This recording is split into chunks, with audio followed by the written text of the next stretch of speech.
ইতিহাসের সর্বশ্রেষ্ঠ একজন যোদ্ধা যুদ্ধের ময়দানে দাঁড়িয়ে আছেন, আর হঠাৎ করে তিনি তার সমস্ত অস্ত্র ফেলে দিচ্ছেন। মানে ভাবুন একবার দৃশ্যটা। হ্যাঁ, একদম। এটা কিন্তু কোনো মহাকাব্যের সস্তা নাটকে দৃশ্য নয়।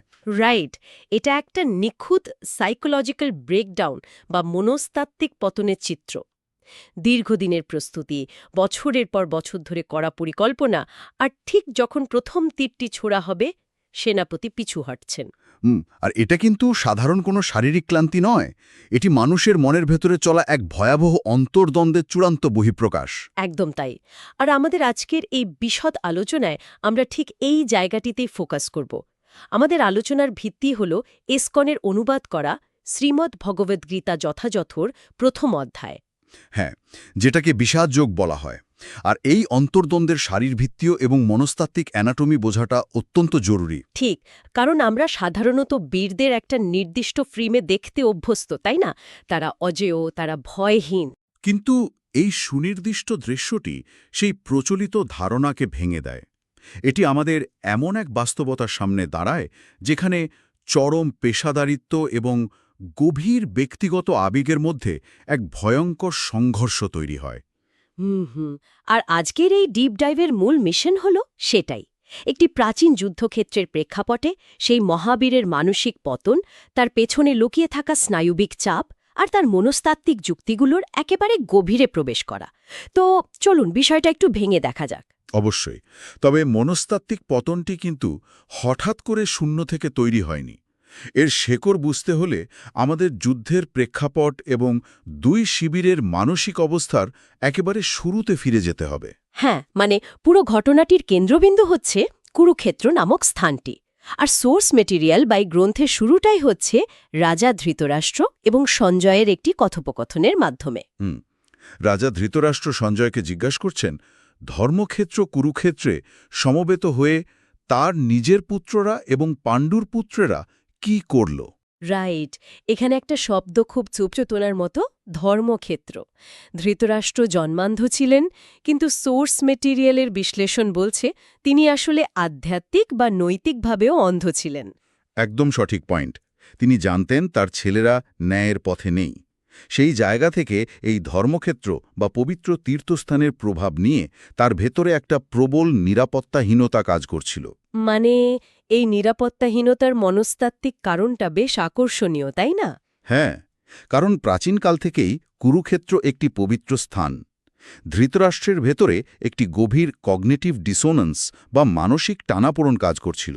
একদিকে তিনি চাইছেন তার ছেলেরাই যেন রাজত্ব পায়। ঠিক, কিন্তু অন্যদিকে তিনি খুব ভালোভাবে জানতেন যে পাণ্ডবরা অত্যন্ত ধর্মপরায়ণ।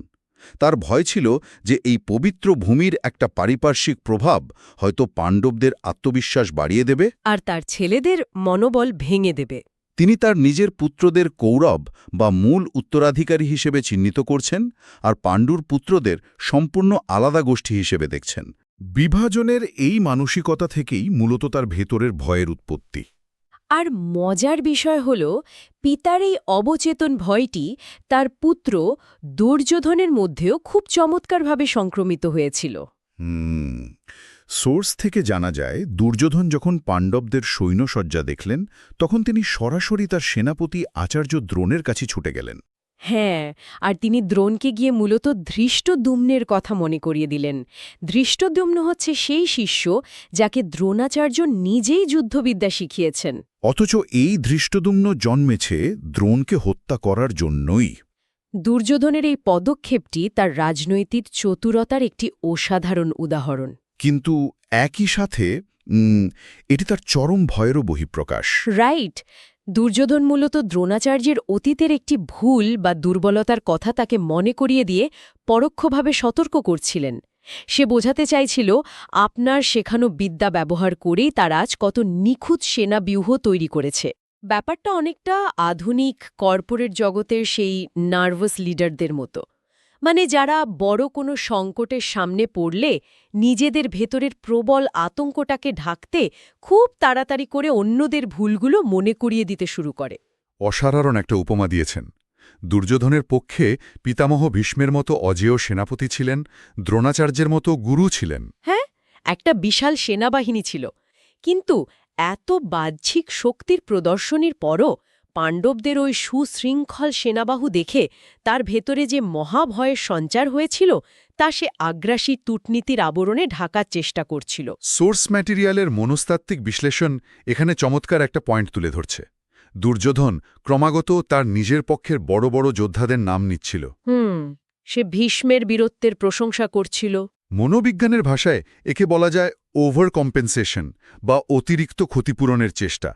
ভেতরে যখন মানুষ প্রচণ্ড নিরাপত্তাহীনতায় ভোগে তখন সে বারবার নিজের শক্তির কথা মুখে উচ্চারণ করে নিজেকেই আশ্বস্ত করতে চায়। আর সে জানত পাণ্ডবদের পক্ষে স্বয়ং ভগবান উপস্থিত রয়েছেন, যা বিপক্ষ দলের সাইকোলজিক্যাল এজ বা মানসিক শক্তিকে বহু গুণ বাড়িয়ে দিয়েছিল। একদম তাই। আর ঠিক এই প্রবল মানসিক চাপ এবং দমবন্ধ করা নীরবতার মধ্যেই হঠাৎ করে পুরো যুদ্ধক্ষেত্রের দৃশ্যপট পাল্টে যায়। একটা অদ্ভুত শব্দের মাধ্যমে পিতামহ ভীষ্ম দুর্যোধনের এই স্নায়বিক চাপ বা ভয়ে ভাঙাতে সিংহের গর্জনের মতো উচ্চনাদে তার শঙ্খ বাজিয়ে ওঠেন। ভীষ্মের এই শঙ্খধ্বনি ছিল মূলত তার পক্ষের সেনাপতির মনোবল চাঙ্গা করার একটি মরিয়া চেষ্টা। কিন্তু এই শব্দ তরঙ্গের একটি পাল্টা প্রতিক্রিয়া তৈরি হয়, যা পুরো যুদ্ধের মনস্তাত্ত্বিক ভারসাম্যকে চিরতরে বদলে দেয়, তাই না? হ্যাঁ, কারণ সোর্স বলছে ভীষ্মের শঙ্খধ্বনির পরপরই বিপক্ষ দল থেকে শ্বেত অশ্বযুক্ত এক দিব্য রথে বসে শ্রীকৃষ্ণ তার পাঞ্জজন্য শঙ্খ বাজান। আর অর্জুন বাজান তার দেবদত্ত, ভীমসেন বাজান তার ভয়ঙ্কর শঙ্খ পৌণ্ড্র। পাণ্ডব পক্ষের এই শঙ্খধ্বনি আকাশ ও পৃথিবী প্রতিধ্বনিত করে কৌরবদের হৃদয়ে বিদীর্ণ করে ফেলেছিল। কিন্তু আমার এখানে একটা প্রশ্ন আছে। একটা তীব্র শব্দের ধাক্কা মানুষের স্নায়ুকে হয়তো সাময়িকভাবে দুর্বল করে দেয়, কিন্তু বুক বিদীর্ণ করে ফেলার মতো আতঙ্ক তৈরির আসল কারণটা তো নিশ্চয়ই শুধু শব্দের ডেসিবেলের ওপর নির্ভর করে না। খুব ভালো প্রশ্ন। শব্দের তরঙ্গটা ছিল কেবল একটা বাহ্যিক ট্রিগার। আসল ধাক্কাটা ছিল পুরোপুরি মানসিক এবং নৈতিক।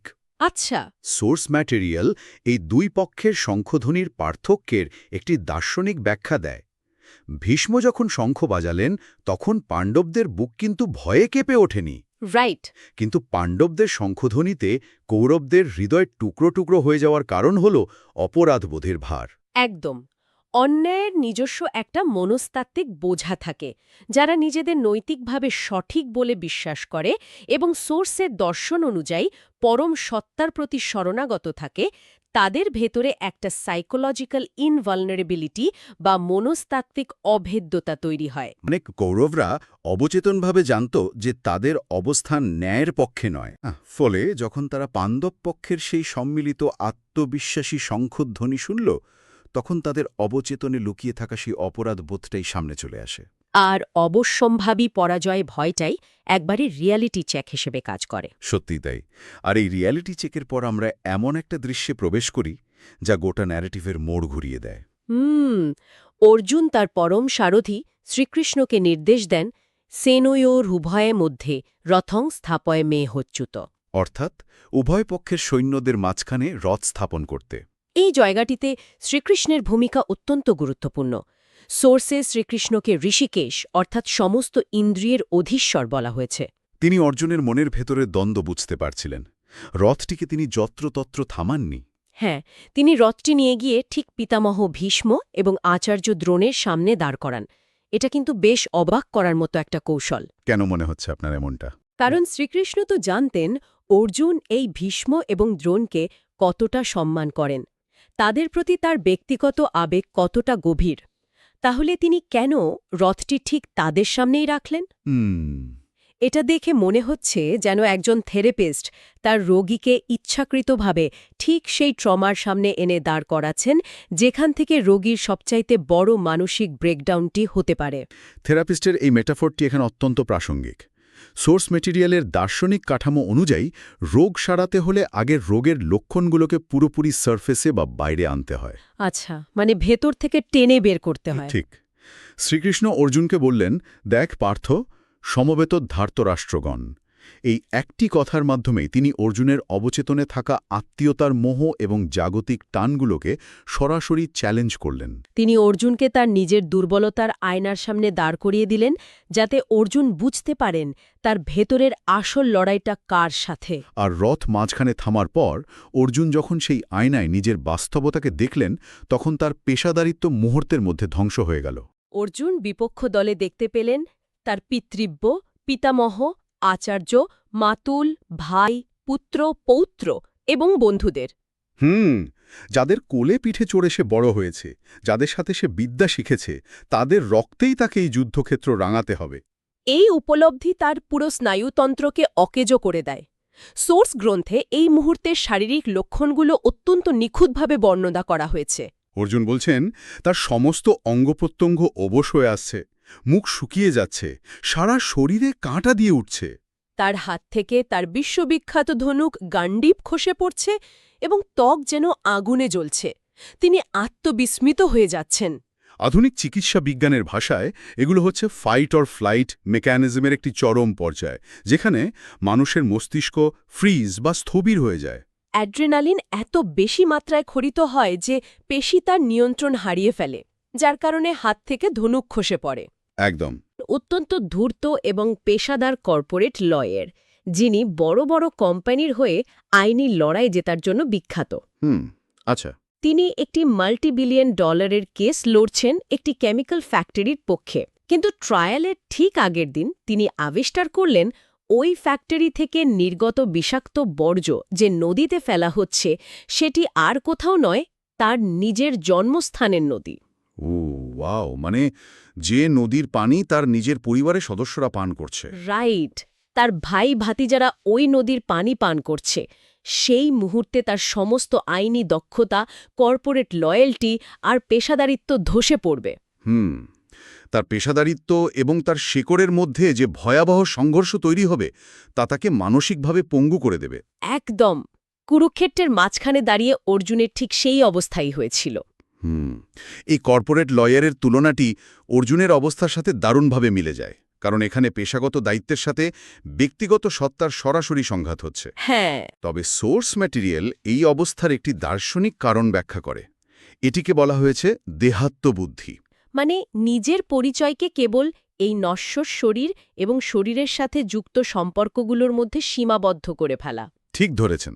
অর্জুন তার অনন্ত আধ্যাত্মিক সত্তাকে ভুলে গিয়ে নিজেকে কেবল একজন ভাই, একজন নাতি বা একজন শিষ্য হিসেবে ভাবতে শুরু করেছিলেন। এই সাময়িক সম্পর্কগুলো হারানোর ভয়ই তার শরীরে এত তীব্র প্যানিক অ্যাটাক তৈরি করেছিল। তবে সোর্স এটাকে কোনো সাধারণ দুর্বলতা বলছে না। সোর্স বলছে কৃপায়া পারায়া আবিষ্ট, অর্থাৎ তিনি করুণায় বা দয়ায় গভীরভাবে আবিষ্ট হয়ে পড়েছিলেন। আচ্ছা, মানে এটি একজন কোমল হৃদয়ের মানুষের লক্ষণ, কিন্তু এই করুণাটি ছিল ভুল জায়গায় প্রয়োগ করা। রাইট।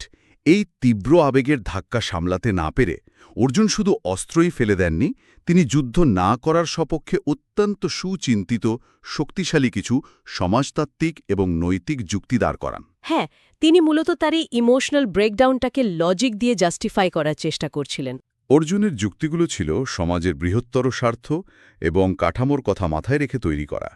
তিনি বলেন, এই যুদ্ধে জয়লাভ করে বা ত্রিভুবনের রাজত্ব পেয়েও তিনি সুখ পাবেন না। বেদের অনুশাসন অনুযায়ী আততায়ীদের, মানে যারা বিষ দেয়, আগুন লাগায়, অন্যের জমি দখল করে বা স্ত্রী হরণ করে, তাদের হত্যা করলে কোনো পাপ হয় না। আর কৌরবরা এই সবগুলোই অপরাধ করেছিল। কিন্তু অর্জুনের যুক্তি হল, এরা তো তার আত্মীয়, এদের হত্যা করলে মহাপাপ হবে। কিন্তু এখানেই অর্জুন থেমে যাননি। তিনি এরপর সমাজতত্ত্বের একটি বিরাট এবং জটিল যুক্তি দাঁড় করান। তিনি বলেন, কুলক্ষয় বা বংশধ্বংস হলে সনাতন কুলধর্ম নষ্ট হয়। পরিবারের প্রবীণ এবং উপার্জনক্ষম পুরুষরা যুদ্ধে মারা গেলে কুলবধূরা সুরক্ষাহীন হয়ে পড়ে। এর ফলে তারা ব্যভিচারে লিপ্ত হতে পারে, যার ফলে বর্ণসংকর বা অবাঞ্ছিত প্রজাতি তৈরি হবে। এখানে এই বর্ণসংকর এবং পিণ্ডদান লুপ্ত হওয়ার বিষয়টা একটু পরিষ্কার করা দরকার। প্রাচীনকালের সমাজ ব্যবস্থায় পিণ্ডদান কেবল একটা রিচুয়াল ছিল না। এটা ছিল মানুষের অস্তিত্বের শেকড়, পূর্বপুরুষদের প্রতি সম্মান জানানো এবং বংশের ধারাবাহিকতা বজায় রাখার এটি ছিল একটি সামাজিক ও আধ্যাত্মিক ইন্স্যুরেন্স। বর্ণসংকর তৈরি হওয়া মানে হল সেই সামাজিক কাঠামো, বর্ণাশ্রম প্রথা এবং অর্থনৈতিক ভিত্তির পুরোপুরি ভেঙে পড়া। অর্জুন বলছিলেন এই ধ্বংসযজ্ঞ ঘটলে পুরো সমাজ নরকগামী হবে। একদম। এখন আধুনিক দৃষ্টিকোণ থেকে দেখলে অর্জুনের যুক্তিগুলো কিন্তু অত্যন্ত প্রগতিশীল এবং অ্যান্টি ওয়ার বা যুদ্ধবিরোধী দর্শনের সাথে পুরোপুরি মিলে যায়। হ্যাঁ, আজকালকার যুগেও তো অনেকে এটাই বলবে। রাইট। আজকের দিনেও সমাজবিজ্ঞানীরা বলবেন যে যুদ্ধ মানেই তো প্রজন্মের পর প্রজন্ম ধরে চলা ট্রমা, সামাজিক কাঠামোর পতন আর হাজারো পরিবারের ধ্বংস। তাহলে অর্জুন যখন এত চমৎকার লজিক্যাল কথা বলছেন, সোর্স মেটেরিয়াল বা গীতার দর্শন কেন তার এই লজিকগুলোকে বাতিল করে দিচ্ছে? এই জায়গাটি সোর্স মেটেরিয়ালের সবচেয়ে গভীর মনস্তাত্ত্বিক বিশ্লেষণ দাবি করে। অর্জুনের যুক্তিগুলো জাগতিক এবং সমাজতাত্ত্বিক দৃষ্টিকোণ থেকে একদম নিখুঁত ছিল। আচ্ছা, তাহলে সমস্যাটা কোথায় ছিল? সমস্যাটা লজিকে ছিল না, সমস্যাটা ছিল তার মোটিভে বা উদ্দেশ্যেতে। মনোবিজ্ঞানে একটি টার্ম আছে, ইন্টেলেকচুয়ালাইজেশন।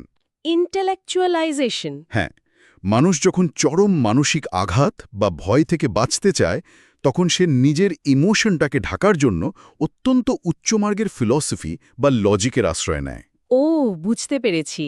মানে অর্জুন মূলত সাধারণ নৈতিকতা এবং জাগতিক লজিক ব্যবহার করে তার পরম আধ্যাত্মিক কর্তব্যকে এড়িয়ে যেতে চাইছিলেন। ঠিক তাই।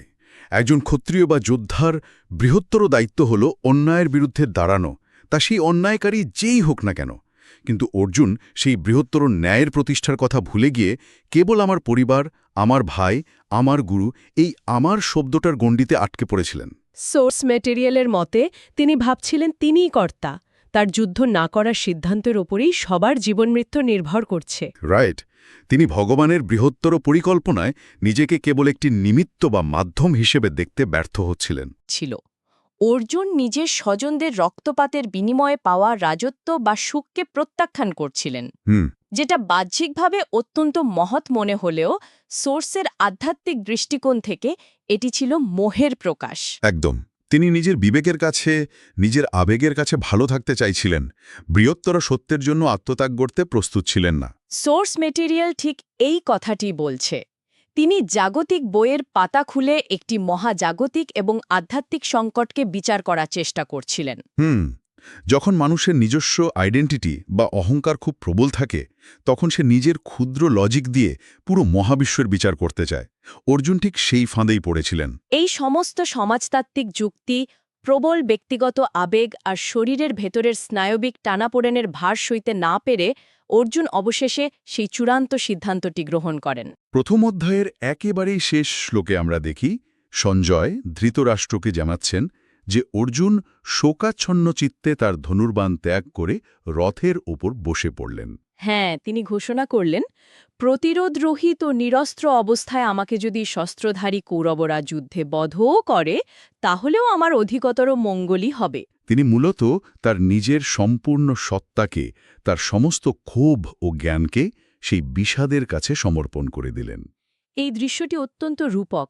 মানে একটা মানুষের জীবনের সমস্ত অর্জন, সমস্ত অহংকার, সমস্ত দক্ষতা কিভাবে একটি মাত্র মুহূর্তে পুরোপুরি অর্থহীন হয়ে যেতে পারে, এটি তার নিখুঁত প্রমাণ। সত্যি তাই।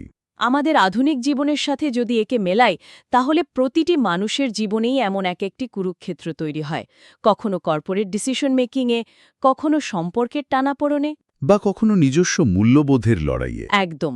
একদিকে থাকে আমাদের তীব্র আবেগ অথবা আমাদের নিজস্ব সুবিধাজনক লজিক, আর অন্যদিকে থাকে কোনো কঠিন কিন্তু বৃহত্তর সত্য। আর মানুষ তখন নিজের কমফোর্ট জোন ভাঙতে না পেরে অর্জুনের মতোই নানা রকম দার্শনিক যুক্তির আশ্রয় নিয়ে সেই কঠিন সিদ্ধান্তটি এড়াতে চায়। বাস্তব জীবনে আমরা প্রায়শই এই কাজটা করি। হ্যাঁ, আমরা আমাদের নিজেদের ক্ষুদ্র আবেগ এবং আত্মীয়তার মোহকে অনেক সময় বৃহত্তর দায়িত্বের চেয়ে বেশি গুরুত্ব দিয়ে ফেলি। অর্জুনের এই রথের ওপর বসে পড়াটা কেবল একজন যোদ্ধার পরাজয় নয়, এটি মানুষের সেই স্বভাবজাত দুর্বলতারই প্রতীক, যেখানে সে সত্যের মুখোমুখি দাঁড়াতে ভয় পায়। আজকের এই বিশদ বিশ্লেষণের পর আমরা দেখলাম কিভাবে পৃথিবীর অন্যতম শ্রেষ্ঠ এক যোদ্ধার অহংকার এবং জাগতিক জ্ঞান একটি চরম সংকটের মুহূর্তে পুরোপুরি ধসে পড়ে। এটি আমাদের সামনে মানব মনের এক জটিল গোলকধাঁধা উন্মোচন করে। নিঃসন্দেহে। আজকের মতো এ গভীর আলোচনাটির সমাপ্তি টানার আগে আমি শ্রোতাদের জন্য একটি চরম প্রভোকেটিভ চিন্তার জায়গা তৈরি করতে চাই। বলুন। অর্জুনের এই সম্পূর্ণ ভেঙে পড়া, নিজের সমস্ত অস্ত্র, নিজের সাজানো যুক্তি আর আজীবনের অর্জিত অহংকার ত্যাগ করে শূন্য হয়ে বসে পড়া, এটি কি আসলে তার জন্য কোনো পতন ছিল, নাকি এটি ছিল সবচেয়ে বড় আশীর্বাদ? ওয়াও, এটা ভাবার মতো একটা বিষয়। কারণ একটা পাত্র যদি আগে থেকেই কানায় কানায় ভরা থাকে, তাতে তো নতুন করে কোনো জ্ঞান বা দর্শন ঢালা সম্ভব নয়। রাইট। হয়তো মানব জীবনেও নিজস্ব অহংকার, নিজেদের সাজানো লজিক এবং জাগতিক জ্ঞান পুরোপুরি চূর্ণবিচূর্ণ না হওয়া পর্যন্ত মানুষ মহাজাগতিক বা পরম সত্য ধারণ করার জন্য প্রস্তুতি হতে পারে না। তার মানে গীতার সেই অমোঘ এবং পরম জ্ঞান লাভের জন্য এই শূন্যতাটাই জরুরি ছিল। একদম। জীবনের বৃহত্তর সত্যকে উপলব্ধি করার জন্য কি মানুষের আইডেন্টিটির এই সম্পূর্ণ ধ্বংসযজ্ঞ, এই বিষাদ বা এই চরম শূন্য হয়ে যাওয়াই প্রথম এবং প্রধান শর্ত ছিল? এটা নিয়েই আজ আমরা সবাইকে ভাবতে অনুরোধ করব।